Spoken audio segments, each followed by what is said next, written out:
So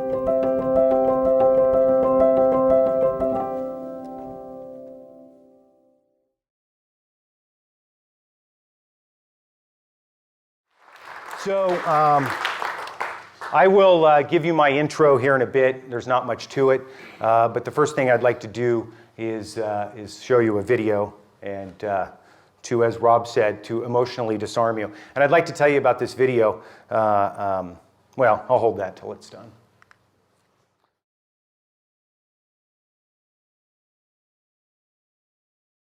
Funding for this production was made possible by the generous donors and supporters of San Diego FirefighterAid and San Diego Firemen's Relief Association.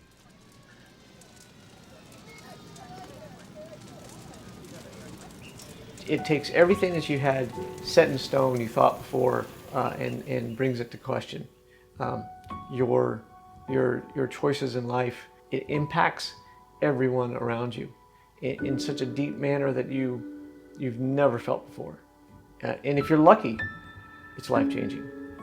You know, because if you're not, it's the end of your life. Well, I think both the general public and people that are entering into the fire service have a fantasy that they're going to be running into burning buildings every day and saving little babies from windows. Well, the potential's there every day, but actually facing a life and death situation, most people focus on loss of life to a fire. You know, I've seen roofs cave in and stuff, but by that time it gets to that point, we're normally out of the building. We've been very fortunate here with the San Diego Fire Rescue Department. We haven't had a traumatic line of duty death in many, many years. When I'm asked, you know, well, what keeps you up at night, Chief? Things that may hurt our members, things that may hurt my firefighters that really all the training, all the preparation couldn't have predicted. It's not that we're gonna burn up in a fire, we train for that. It's the residue that you can't see. It's the smoke you've been breathing. It's the crud on your helmet. Whether it's toxic fumes during a fire, after a fire, during an overhaul, whether it's the toxic fumes coming into a station just from the exhaust or sitting next to a running rig, you know, during an incident for hours on end. I've been on for almost 29 years, and the rate of people that I've seen becoming sick from cancer is a lot more. Some really bad carcinogens and things like that we're exposed to, and the overhaul process especially is where we're exposed to a lot of the gases that are bad. We don't wear our mask as much probably as we should at that point. You know, it's unfortunate, but it's hard to work, you know, with those things on. When the fire's out, the breathing apparatus becomes cumbersome, it wears you out, it fatigues you faster. After you've gone through a couple of bottles and the fire's out, a lot of guys get lax and they want to take that breathing mask off.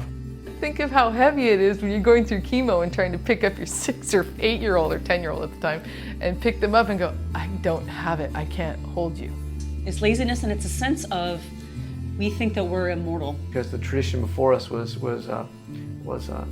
macho and you don't wear a mask and you don't need to have gloves on. I started my career in 1977, and I was told by my captain, we don't wear breathing apparatus. We know how good a firefighter you are, of how long you stay in the fire, and then when you come outside of the fire, how much you puke. You were known of what kind of firefighter you were, how dirty your turnouts were, how black your helmet was, how much you didn't wear your BAs. We all know what we do, you know, we all work together. I mean, we know who's the badass and who's not. And as far as the public goes, I mean, they have a vision of us from what they see in real life or from what they see in the movies, so they already think we're badass, you know? So why do we need to have those trophies or those symbols? My helmet was about as crusty as it could get. I thought it was pretty cool, pretty macho. You know, now that I know what I know, you know, I'm ashamed of that.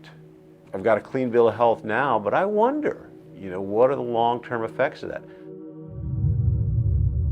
Well, obviously it hit home when I got the phone call. You still kind of look back and go, geez, if I'd just done this, or if I had worn my BA every time, would it have made a difference? You know, if it had bought me an extra year, it would have been worth it. When I was diagnosed, they basically said, hey, you've got cancer. Probably the worst day of my life. As you can tell, it still upsets me. He talked to me for about 10 minutes, and after he told me I had cancer, I didn't hear that whole conversation. It was like something inside just shut down. And once I got out of the office and was able to kind of regroup, then I knew I had to tell my wife. And that was a bad day. You want to have a slap of reality, especially as a firefighter. Make that phone call. And then the next thing, within days, you're sitting in an oncologist's office. And he pulls me in the office, he does my blood right then and there, he does it, takes a test, and he comes back and he says, "You have leukemia." And I said, "Really?" And he said, "Yeah, you have a rare form of leukemia." And I said, "Is it dangerous?" He goes, "It's fatal." Couldn't happen to me. Everything's too right, everything's too perfect, everything's too awesome. I have 3 kids that, you know, I had to sit them down and say, "Hey, this is what's gonna happen." Clearly the first question was, "Are you gonna die, Mom?"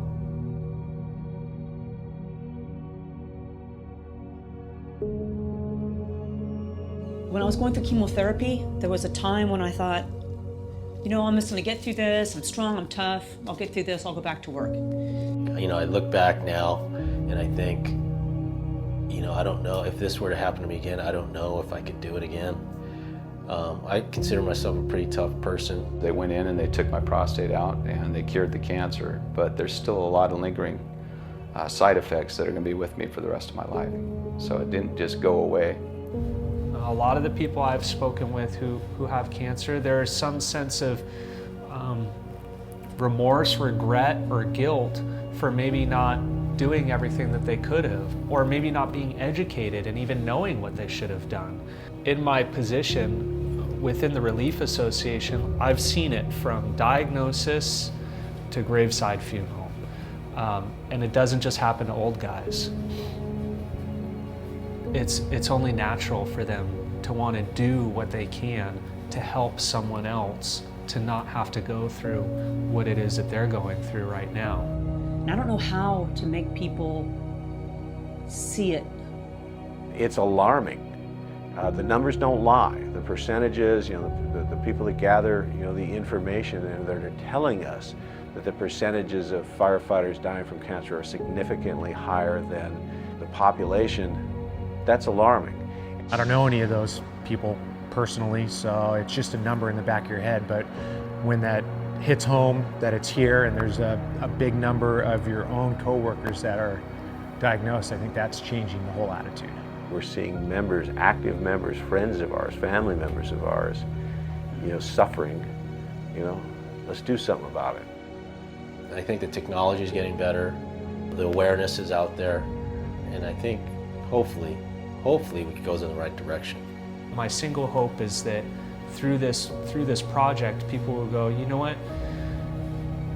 It all starts with me, and it just starts with my desire to say, hey, this is real, and we have tools at our disposal right now today